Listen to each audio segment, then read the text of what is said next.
Hey everyone, it's Peter Kerr from Rock Daydream Nation, and I've got Joe B back to the channel. How are you, my friend? I'm doing well. Thanks for having me on. It's always a pleasure. We are going to do an episode on bands that influence far exceeded their record sales. So we'll do about three or four, maybe some honourable mentions, just take it in turns and take it away. So over to you, Joe. What's your first pick as a band that's way influential, but just didn't really sell that I'm many gonna have to copies of go, their album? especially this band. I have to go Motorhead. I mean, they pop into my. There's two bands that pop. I know you're gonna mention the other ones that immediately pop into your mind. They sell more T-shirts than they ever did albums, and they're very influential. But Motorhead did not sell a lot of albums here in the United States, and they have such an expansive collection. I mean, Lemmy released a lot of albums and they never achieved gold status even here. And not a lot of people are really aware of their full collection. They think Ace of Spades, and then here in the States, because Lemmy had the song about the professional wrestler Triple H, uh, the game. So there's certain songs that people know, but as far as their collection, no, they don't. They don't know it. Like, I love the album Overnight Sensation. I don't know anyone else that can name a song or even know when that album was released. So Motorhead, definitely. But you see people wearing Motorhead T-shirts all over the place and say they're fans, but they're not really fans. They're not. I mean, I went through this band thick and thin. There's stuff that I think is average. There's stuff that I think is amazing. Ace of Spades is absolutely incredible. No Sleep Till Hammersmith is in my top 5 live albums. Just incredible stuff. I like the original 3 members, but like I said, Overnight Sensation I think is an amazing album. That's with Phil, right, and the drummer with the Scorpions. Now I'm blanking on his name, but Motorhead, they didn't sell anything here. Mickey D. Or Yeah, yeah, Mickey D. Yeah, yeah, yeah. yeah. By the way, he says that it's more physically demanding for him to play Scorpions than it was for Motorhead because he has to play to a click and keep the rhythm. Where Motorhead, he was able just to go all over the place. I found that to be interesting. But Motorhead, everybody's got their T-shirts. Hardly anybody can name their entire collection, let alone more than one song on Ace of Spades. And their album sales were dismal.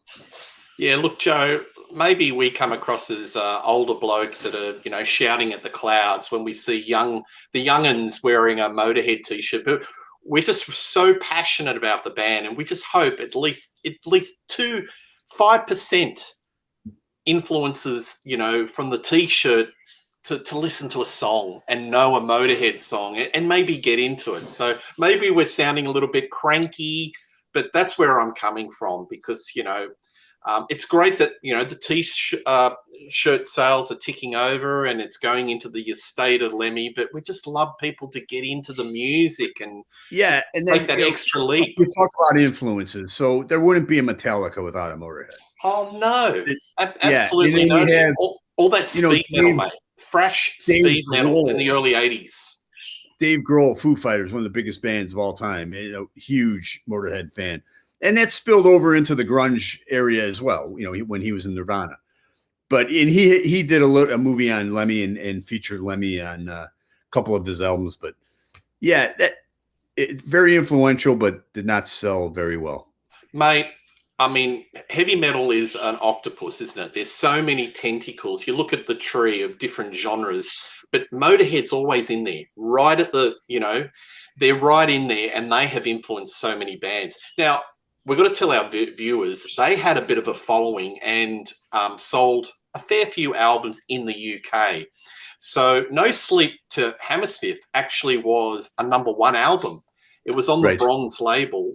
That label actually went bankrupt, but it was the only album I think on the label that went to #1, and it sold, and it was pretty rare for a live album in the heavy metal world in the early '80s to hit #1. But in America, they didn't sell those records, and I No. think it's because he had a very unglamorous type of image. It was like, here's Lemmy, I've got the levers, I'm not the best looking guy in the world, and I'm rough and tough, and take me who I am. But over time, I think people grew to admire Lemmy, they understood he was sort of like an icon of metal. He's up there with Ozzy. I think you just look at his face, the Ace of Spades, you think of metal. I'm glad you brought up Ozzy, because this will tell you where Motorhead stood as far as album sales. In Lemmy's book, he said he made more money over on Hellraiser and Mama, I'm Coming Home over his entire Motorhead and Hawkwind career. So off those two songs, he made more money recording with Ozzy than he did his whole Motorhead career. I think he was pure rock and roll. He lived and breathed rock and roll, the rock and roll lifestyle. I've read many stories about him on the Terps. Joe, I wouldn't want to get in a drinking competition with that guy. No. Yeah. He lived and breathed rock and roll. He would never polish a Motorhead album, very uncompromising with their sound. Yes, correct. Yeah, absolutely. That's a cracker of an opening choice. We could just talk for hours on that one because it goes in so many different trenches. I think it's a good segue. I'll talk about this band, which, Ramones. By the way, Lemmy wrote a song about that. He has a song called Ramones, and I saw them live. They played with Heaven and Hell and Dio, and I remember Lemmy going, "This is dedicated to the greatest rock and roll band of all time." And it was Ramones, Ramones. So go ahead. Yeah. Great. Well, there you go. T-shirt ban of now. Yeah. How many folks, younger folks, wear the T-shirt? So they're like a T-shirt icon. But let's talk about the music. They were one of the godfathers of punk. They came out in the mid-70s. There's always this argument, who were the first? Was it the Damned? Was it the Australian, the Saints? Was it the Ramones? All I can say is they were right up there. So you had the self-titled album. Rocket to Russia is a cracker. There are so many bands that were influenced by the Ramones. I just wrote down a few,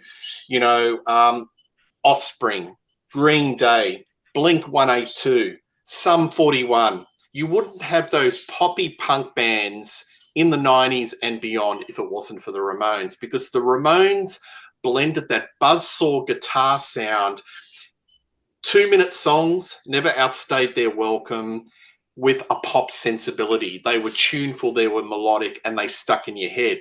Now, I reckon the reason why they never became huge in the States is because their lyrics were quite wacky, weren't they, Joe? Teenage Lobotomy, Cretin Hop, Rockaway Beach. Their lyrics were kind of tongue-in-cheek, and probably the record company, not the record company, but radio didn't know how to play them. They only had one gold record, which was their greatest hits, and that took a long time. Maybe if they did a recertification of their albums, they'd probably clicked over into gold and sold a lot more. But, man, they're so influential. It's right at the start of punk, mate. So you've got to include the Ramones, but they're probably the #1 T-shirt band in the world. And if you go to any sporting event here in the States, they always play snippets of Blitzkrieg Bop.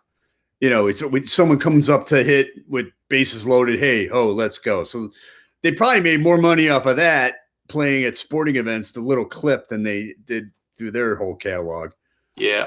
I saw him in 86, I think 86, 87, around the time that they had that, they were doing a soundtrack song to Pet Sematary. I think the album was called Brain Drain. And, mate, they came on, they only played 70 minutes. They didn't outstay their welcome, and it was one of the best live bands I've ever seen. They just come in, absolutely no fat, no guitar solos, just boom, into it. 20 songs later, they're off. They're gone. Have you ever seen them? Yes, I did. It was I think it was $8, and it was at this crappy indoor amusement park called Old Chicago, which was literally like 40 miles west of Chicago. And exactly. I think they played maybe a half hour, but a ton of songs, one after the other. Best half hour you'd ever see. Yes, absolutely no filler, just into it. So.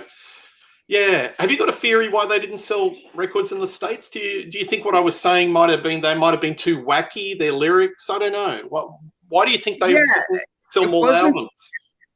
Again, it was music that people didn't gravitate to because I don't. It had it had pop sensibilities. It just for some reason it just didn't gravitate towards the masses. I guess you had to be like the Police or the Clash in that genre, to branch out a little bit more. But Ramones were straight ahead, full on, rock and roll. And Johnny Ramone, he doesn't get enough credit because people just think it's like 3-chord, but that you play guitar like that. And I'm sorry, again, your thrash metal, your Metallicas and that style of guitar, Johnny Ramone developed it. So absolutely. Yeah, but he never really caught on. And like I said, Blitzkrieg Bop gets played in snippets at sporting events here. Yeah, well, I mean, that would click over with revenue. That'd go into, I mean, they're all dead. All the originals. It's sad, man. Johnny, Joey, DD, Tommy. I'm talking about the original lineup, first couple of albums. They're all gone, which is quite sad. So it clicks over into the estate. Mate, I've got a theory about America, and I'll talk about this maybe as we go along. I think to be a mega star multi-platinum, you've got to conquer the Midwest. So Ramones, you could be big in New York on the East Coast, or you could be big on the West Coast, but you've really got to conquer the heartland. And the heartland to me was a lot of REO Speedwagon, a lot of Journey. You've really got to conquer all those states in the middle. Yes. Rush. Yeah. Would you agree? Like a lot of these bands are big in certain areas, but the Midwest, the Midwest is where it's at. Aerosmith's Blue Army got big, and I think you can even include Texas in there too, because like Sammy Hagar, he started breaking in San Antonio and Dallas before anywhere else, and then before he got big. But yeah, that working class, middle class roots, definitely. Maybe they were too New York. So would the Midwest go New York? Right. Yeah. I mean, Detroit too, again. Yeah. Because I'm thinking Kiss, New York. But Kiss started getting big in Detroit before. Well, they disguised it. They put the Kiss is the imagery. So they could hide it. But someone like an Iggy Pop, who we may talk about, I know, maybe the folks in Texas didn't like it. So in America, and let's face it, America's the biggest record consumption place in the world. You've really got to conquer all states, and it's very hard to get the whole country behind you. And maybe the Ramones were just to New York for the Midwest and Texas and places like that. So yeah, it's an interesting one. What's your next pick, mate? All right, I'm gonna go Frank Zappa, and I'm not a huge Zappa fan, but just the fact that he was so influential and band members branched off in the huge careers, whether it was Steve Vai or Terry Bozzio or Dale Bozzio. And he basically discovered Alice Cooper.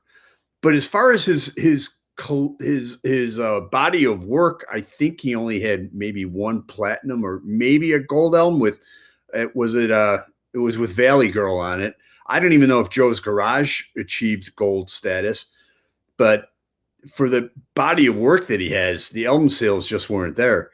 But man, he was very influential in his avant-garde music writing, and just the fact that the people that came from his world became so influential on their own and huge on their own. So yeah, he very influential in the world, very avant-garde, but didn't sell much. Way too eclectic for the masses. He had a song like Valley Girl, which was like a Looney Tunes, Dr. Demento type song, and that got airplay. But his other stuff, and some of his stuff like Punky's Whips, where he made fun of punky metal. I mean, you couldn't play it on the radio because he was all over the place and very raw with his lyrics and did not hold back and didn't care. He was his own man. So yeah. Yeah, I'll be honest. I don't know a lot about Frank, and I know there's a whole world that I have to explore. And he's did quite a few albums, and very few of them did certify gold. And I think that Joe's Garage was one of the few ones that did get Yeah, certification. I'm sure the viewers will correct me, but there's one band on the current 2025 Rock and Roll Hall nominees list is, I would say, would be nominated by Frank, and it's a band called Fish, which are very avant-garde and jam band. I don't know if you've ever heard of them, yeah, but that was yeah. one band, as soon as you said Frank Zappa, influence there. So, yeah, I think what he did, even bands like Devo, where there was humor in music, you know what I mean? I think that Yes. side of doing tongue-in-cheek lyrics and very satirical, like the Beatles did an album called Sgt. Pepper's Lonely Hearts Club Band, and then he does a sequel, which is a satirical version. We're only in it for the money, and he does this his version of the album cover. So I think he was bringing a lot of humor into his music and being very satirical. So that it has influenced a lot of bands, like Devo. So Yes. I think that's a stellar choice. What Yeah. a body of work, and kudos for the work he did on the anti-censorship with Dee Schneider. I'll Yes. always tip my hat that Yeah. you had some brave warriors go out Yeah. and defend, and he was right up there. So fantastic. This band, I don't know how big they were in US. In the UK, I wouldn't say they were a huge seller, but their immense over alternative rock is huge. And I'm talking about Joy Division. So this song you may have heard of, Love Will Tear Us Apart, Closer, and, Ian Curtis, Bernard Sumner, Peter Hook. A lot of people may be familiar with the band that came out of Joy Division after the tragic death of Ian Curtis, New Order. But, the fingertips on Joy Division on so many alternative bands are immense. I wrote down some Talking Heads, Interpol, Double X, The Cure, Radiohead. That's just some that come to now. So I think this band has definitely had its fingertips on alternative rock. And definitely, I'm a huge Pumpkins fan, and I'm from Chicago. Billy Corgan. Yes. Billy Corgan had, he melded his heavy metal sensibilities with bands like Joy Division. And I know he was influenced by them as well. So it's one of those bands that's probably sold their albums, Closer. They only did 2 albums, but it has sold a lot over time. But in the day, probably nothing other than college radio and, folks like yourself, Joe, that would go to the record store and look at the import area. I would assume, like in your local record store in Chicago, there was an import area that you'd go through the albums. Oh, for sure. I mean, that's where the whole new wave of British heavy metal came from. And one of my bands that I'm going to mention actually was a staple in that import section. In fact, I'll go there next. Yeah, go there now. Yeah, in Venom. So if there wouldn't be this whole death metal genre. I know it's not big here, but it is kind of. But man, in Scandinavia and everything, it's over the top. But Venom started it all. Accidentally, I reckon. Accidentally. Yeah. And I love those first few albums. But yeah, they didn't sell anything. And I had to get it mostly. Yeah, you got it mostly in. They were huge sellers import wise here in the States, but that didn't amount to numerous sales. But that whole genre was created by them. Yes. And it's huge in Scandinavia and other bands. Yeah. I put them, there are some bands that create genres accidentally, and I think they act by accident. I don't think they put down tracks and said, let's create our own genre of music. I think they had the intent to write scary music. Right. I don't think they were competent with their music, their instruments. They probably became competent, but those early albums had an evilness, a grunge about them, even a scum about them. The first album is so poorly produced that It's actually cool to listen to. It's like in a torture dungeon. Yeah. Yeah. Seriously. Yeah. I know. You can imagine the engineers being whipped. I don't know. It's even like, I'll listen to System. I was listening to System of a Down the other day, and they do that. All that, I believe, started with Venom. That speed, that thrash, that growl, that I think Venom. I know. It is my opinion that Venom started that all, and but they didn't sell squat. No, absolutely not. But the Immense's influence, that's a great example because they have created death metal, black metal, so many tree trunks of genres that came from those albums. But as I said, I think it's accidental. They just created a sound, and they were just sort of trying it out, and whatever came out influenced a lot of bands. A lot of folks thinking this is like Black Sabbath taken 5 steps further. Yeah. But would you even agree, like a band like Sepultura from South America with that? I feel that Venom influenced that type of music. I think it all branched out into that super heavy, which is now considered, a lot of it's considered what heavy metal is nowadays, but it's super death and growly, and whether it's a thrash or it's no operatic vocals. Yeah, exactly. Absolutely. Yeah. You don't need operatic vocals, and they're really interesting. There's been variants of the band, so I don't think you'll ever get the 3 originals are still alive. I don't think you'll ever get them. Right. So they had the Venom Inc., and I actually saw them live, and they came out with a pretty good album a few years ago. I actually liked it a lot. Were they decent? They were going to do it for Australia, and they cancelled. Their singer is Demolition Man, right? And then they have the other 2, Mantis and Abaddon, but they go by their real names, I think. And then Kronos is doing his own thing. Someone told me that Kronos, one of the reasons is he has substance abuse issues lifelong. I don't know if that's the case, but that's where the schism came in. But that Venom Inc., I thought that one album they released, 2017, 18, that was a great album. But and it sounded very, very Venomish. I mean, it sounded like some of the songs just sounded like back in the day. Absolutely. Yeah. I'm enjoying this, Joe. This is diverse because we're going through all the genres of rock. I'm going to take it to something completely different. Television. Yeah. Yep. This album is so influential. This redefined guitar rock in the 70s, but it sold virtually nothing. Tom Verlaine, Richard Lloyd, Fred Smith, Billy Ficker. It's one of my favorite albums. There's so much drama. See, a lot of guitar in the early 70s was fuzz and reverb and, that sort of style. But the guitar sounds on this album made it that you can be a guitar hero but have clean guitar sounds. And the way the arrangements of this song, all the guitar lines are weaving, and a lot of it is really dramatic and exciting to listen to.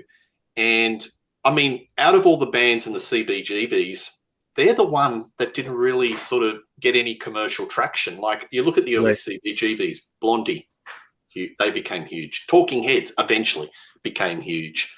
Television, they just became cult heroes. I saw Television. It didn't have the original lineup. I think there was one of the band members missing. It was one of the best concerts I've ever seen. And Tom Verlaine was just on fire. And just listening to this album, played from start to finish, hairs on the back of my neck were just on end.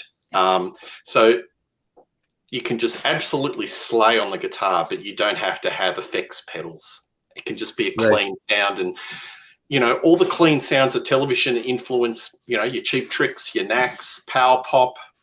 It really, New Wave. It just showed that you don't have to go down the heavy metal route and put. I'll tell you what, top of the food chain as far as album sales, when U2 was inducted into the Rock and Roll Hall of Fame, I believe it was Adam Clayton who acknowledged Television as one of his bands. I mean, he gave him a full-on shout out as they were getting inducted. So that is top of the top.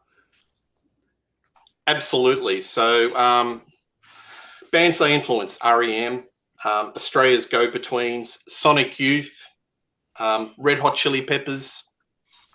There's more. So hugely influential. You too, obviously.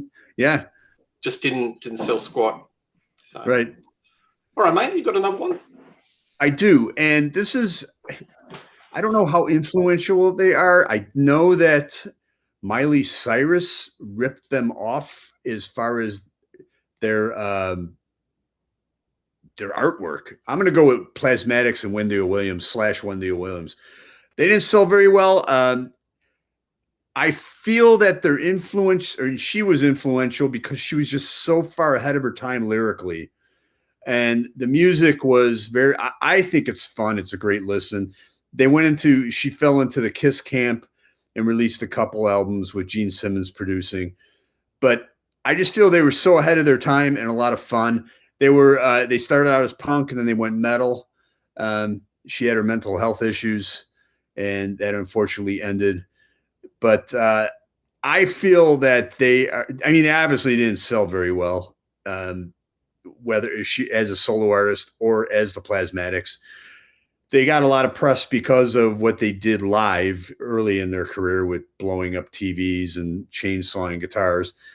But I think the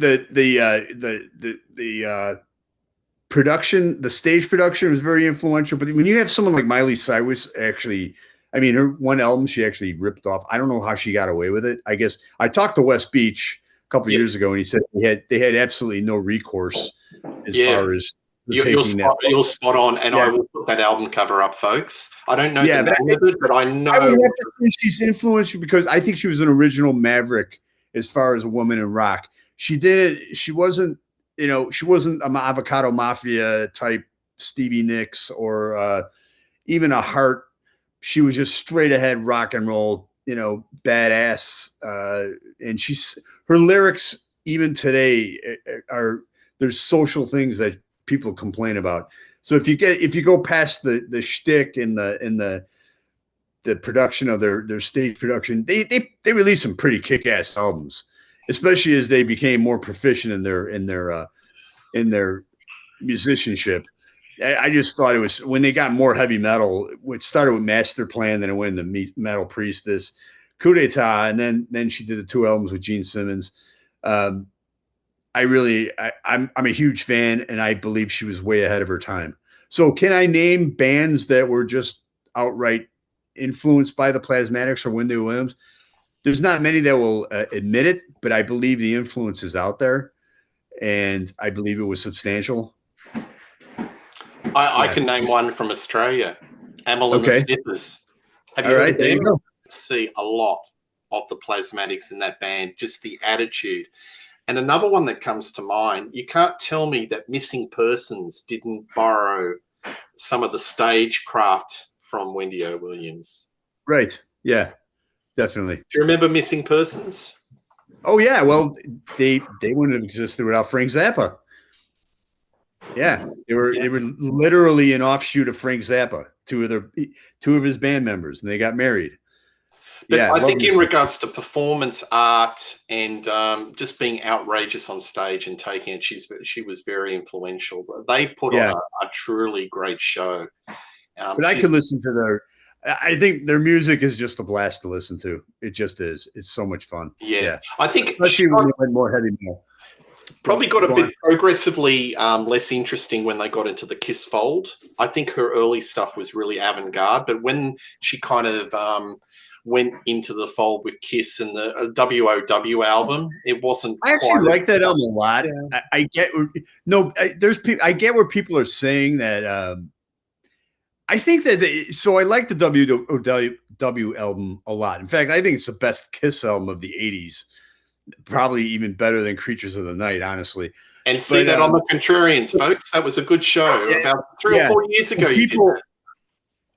I get where hardcore fans like me will say, well, yeah, that album was okay, but Coup d'etat and Metal Priestess were a lot better. Yeah, not much better. I mean, Gene had his hands all over it. He played bass on it.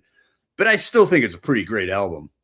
So I don't want to split hairs there, but I get what you're saying, because there's a few hardcores out there that will say that, but I think it's all good, honestly. Commander of Chaos, maybe a little less so, but she did Jailbait by Motorhead. There again, she had a relationship with Lemmy, and they did the crossover. And apparently that was the final straw for Fast Eddie Clark in the band, and he said, "I've had it after that." But yeah, Lemmy took an interest in her as well as Gene Simmons. Yeah, Stand By Your Man. I think they might Correct. have done a duet. Yeah. I mean, she did. He did Master Plan. They did Stand By Your Man together, and she did. I know she played Jailbait and Stay Clean. Yeah, right. I think Stay Clean is on Coup d'Etat. No Class. Sorry. Yeah, she did No Class on the album on Coup d'Etat. Nice. Nice. Yeah. All right. Well, that's a cracker. Well done. Yeah. Thank you for that. My final choice, and we'll do some honourable mentions after this, is one of my favourite rock albums of all time. And I'm talking about Ritchie Blackmore's. It's a great pick. Rainbow Rising. I think there's the perception out there that they were a lot, because Since You've Been Gone was played a lot on the radio, and so was Stone Cold. Go on. It's never been certified gold. I think if it was recertified, it should be platinum. I don't know. But the influence on this album is immense, because I think this single-handedly created the genre of power rock, that neoclassical. You wouldn't have bands like Dragon Force, all those Euro bands like Halloween, Randy Rhoads.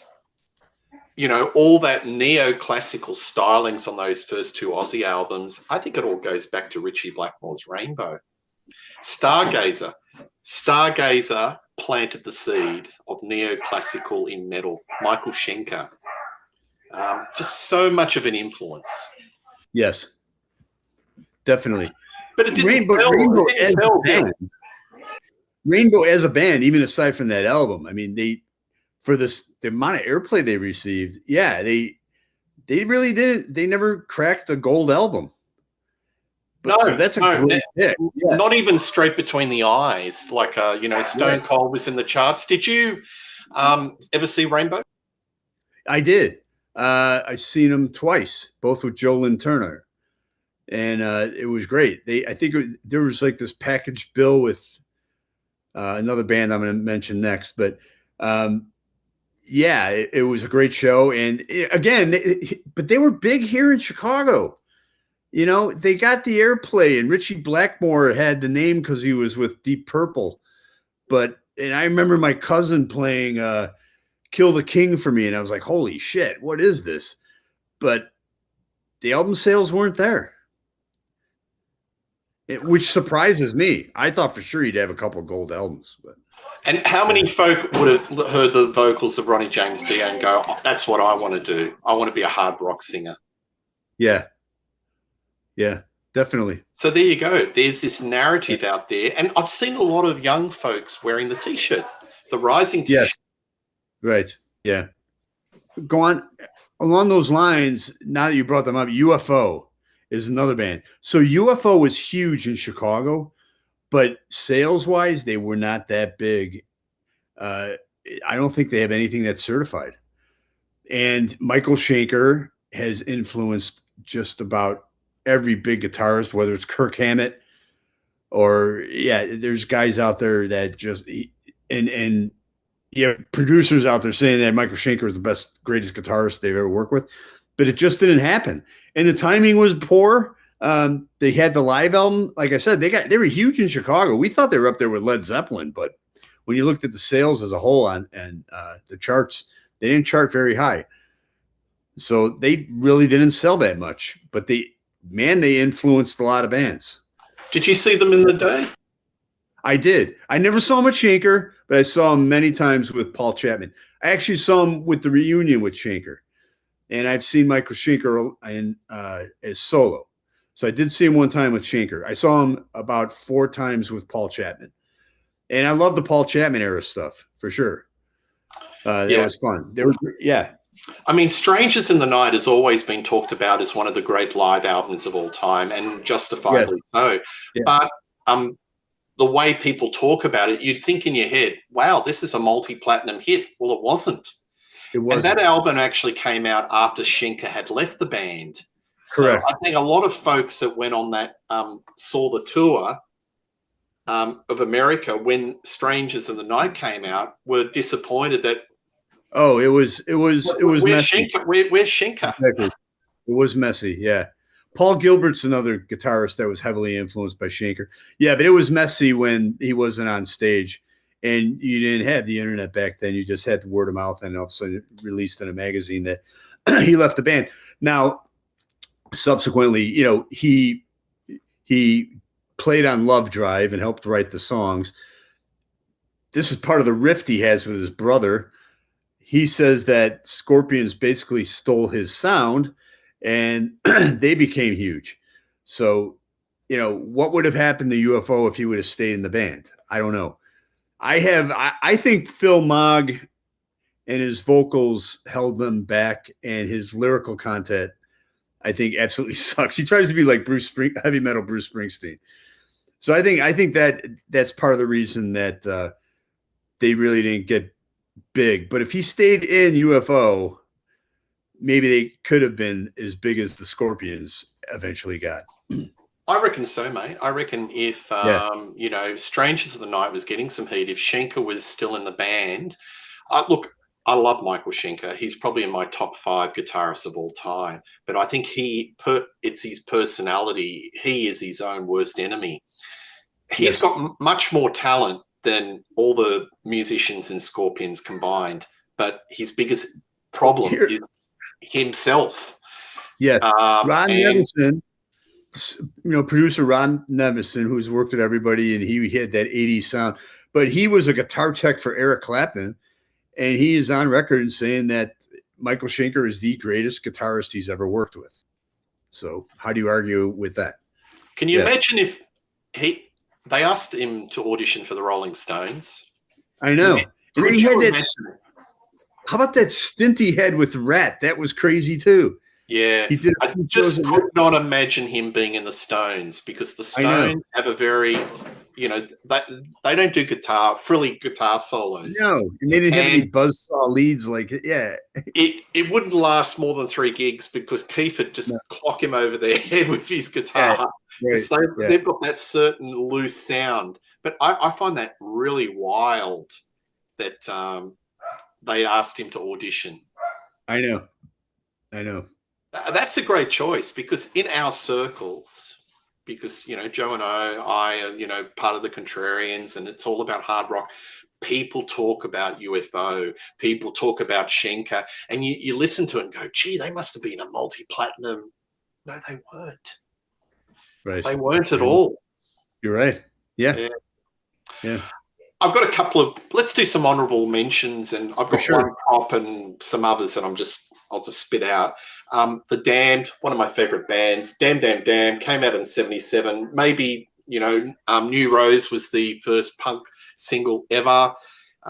Way influential. Again, pop punk, like, Offspring, Green Day, Sum 41, to The Damned. But they didn't sell in America. And, they do tours, but they sort of play clubs. They should have been much huger. Velvet Underground, I think, how many bands, garage bands, formed after listening to that first album with the banana, the Andy Warhol. But let's face it, they didn't sell diddly squat. But it's always in the Rolling Stone top 100 albums of all time. So influence, and Iggy Pop, the Stooges. A show dropping on Rock Daydream Nation very shortly. They influenced so many garage bands, punk, proto-punk. But in the day, that first album sold stuff all. So that's a couple off the cuff. What about you, mate? Well, Thin Lizzy has just an amazing body of work. I believe they should be in the Rock and Roll Hall of Fame already. But they are kind of viewed here as one-hit wonders with Boys Are Back in Town. Maybe Jailbreak a little bit, but man, they had such. I think their work after Jailbreak was their best, and we just did that John Sykes show. They had some great albums: Renegade, Chinatown, Black Rose. Love But Chinatown. man, Love yeah, Black Rose. they did not. They did not sell well, and especially here. But I mean, Bono. I remember reading an interview with Bono saying that Phil Lynott, if it wasn't for Phil Lynott, he wouldn't have a career because Phil Lynott was the original. Him and Rory Gallagher were the Irish rock stars. But yeah, that's one of my honorable mentions. Two weird ones. Actually, I have three weird ones. Slayer has a lot of albums out, but only a couple of them are gold. And they really didn't sell a lot of albums for the amount of output that they had. More t-shirts. That's another t-shirt band. Yeah, exactly. I reckon they sold more t-shirts than albums.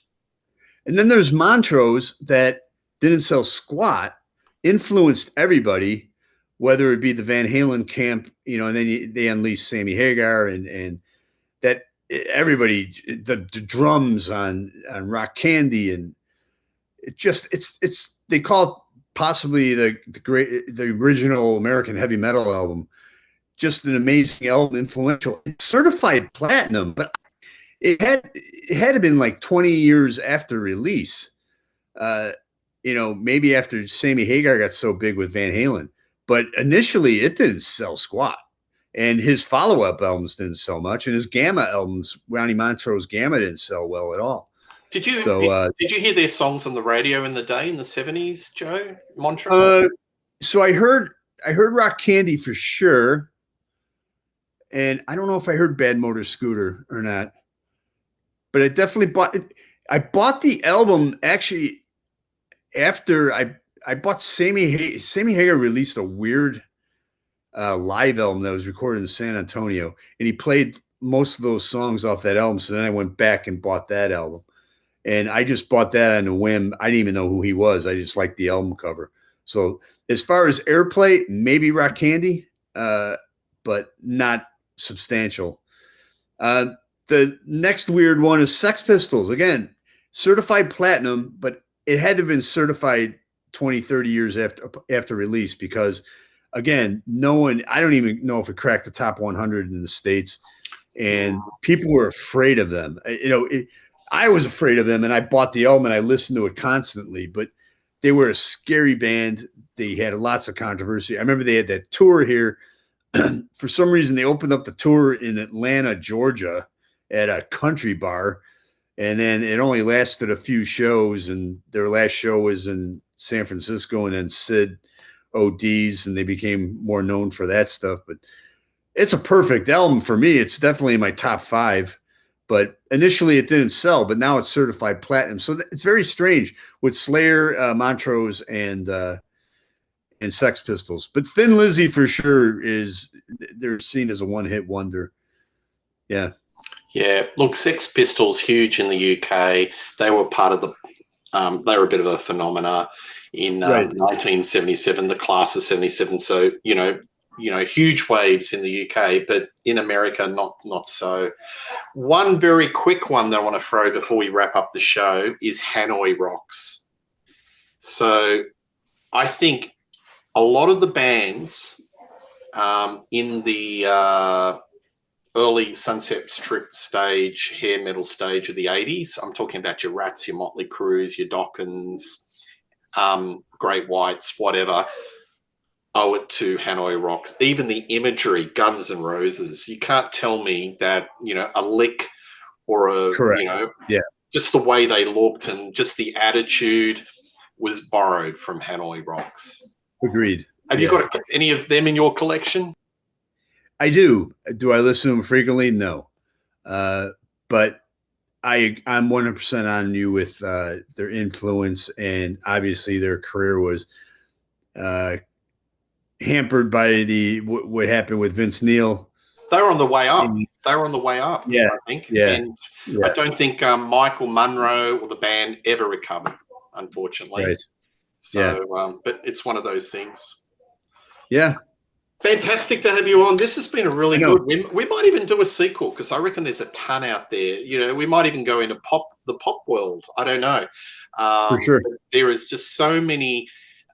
There's like so many artists that get talked about, but when you look at the brass tacks and the unit sale, not so many. No. And we still need to do that legal show. How's your research going? Got to do that. Oh, it's there. Yeah, it's there. I have a couple topics I need to throw at you. So fantastic. Yeah. We'll do that. Yeah. Good to have you on, Joe. Please tell us your picks, folks, as to those artists that are influential but didn't sell. You know, favorite songs, favorite albums. We love reading your comments. Please like and subscribe to Rock Daydream Nation. For one thing's for sure, me and Joe will be doing more shows in 2025. We'll see you, and all the best, and cheers. See you later. Thank you.